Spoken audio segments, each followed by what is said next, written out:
Au nom du Père et du Fils et du Saint-Esprit. Amen. Seigneur notre Dieu, par l'illumination de l'Esprit Saint, tu as instruit le cœur de tes fidèles. Rends-nous dociles à ton esprit pour apprécier ce qui est juste et donne-nous toujours le réconfort de sa présence par Jésus, le Christ notre Seigneur. En ce temps-là, Jésus disait à ses disciples, un bon arbre ne donne pas de fruits pourris. Jamais non plus un arbre qui pourrit ne donne de bons fruits. Chaque arbre, en effet, se reconnaît à son fruit. On ne cueille pas des figues sur des épines. On ne vendange pas non plus du raisin sur des ronces. L'homme bon tire le bien du trésor de son cœur qui est bon, et l'homme mauvais tire le mal de son cœur qui est mauvais. Car ce que dit la bouche, c'est ce qui déborde du cœur. Et pourquoi m'appelez-vous en disant Seigneur, Seigneur, et ne faites-vous pas ce que je dis? Quiconque vient à moi, écoute mes paroles et les met en pratique. Je vais vous montrer à qui il ressemble. Il ressemble à celui qui construit une maison. Il a creusé très profond et il a posé les fondations sur le roc. Quand est venue l'inondation, le torrent s'est précipité sur cette maison, mais il n'a pas pu l'ébranler parce qu'elle était bien construite. Mais celui qui a écouté et n'a pas mis en pratique ressemble à celui qui a construit sa maison à même le sol sans fondation. Le torrent s'est précipité sur elle et aussitôt elle s'est effondrée.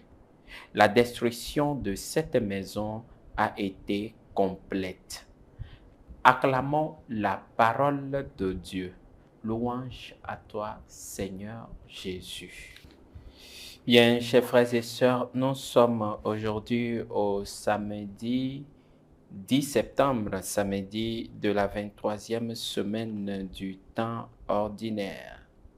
Pourquoi m'appelez-vous en disant Seigneur, Seigneur, et ne faites-vous pas ce que je dis? L'interpellation du Seigneur est claire. Si nous nous reconnaissons disciples du Christ, nous devons chercher à nous identifier à lui. Nous devons tout faire comme lui.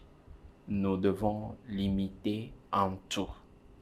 Il arrive souvent que nous cherchons tout simplement à nous identifier au Christ quand nous sommes dans nos assemblées de prière, quand nous sommes à l'église.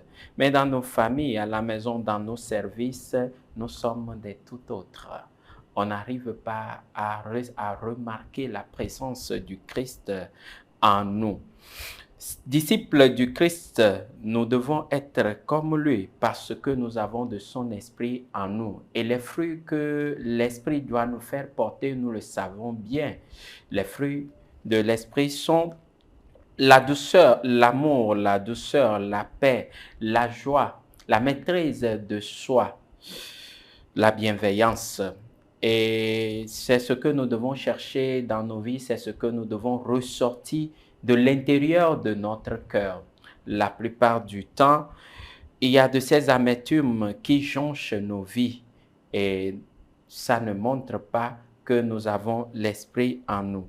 Demandons au Seigneur de nous donner de son esprit afin que nous puissions porter, afin que nos vies de chaque jour puissent aider nos frères, nos sœurs à découvrir en nous la présence du Seigneur, à être de ceux-là qui disent Seigneur, Seigneur et le disent en vérité, pas seulement sur les lèvres.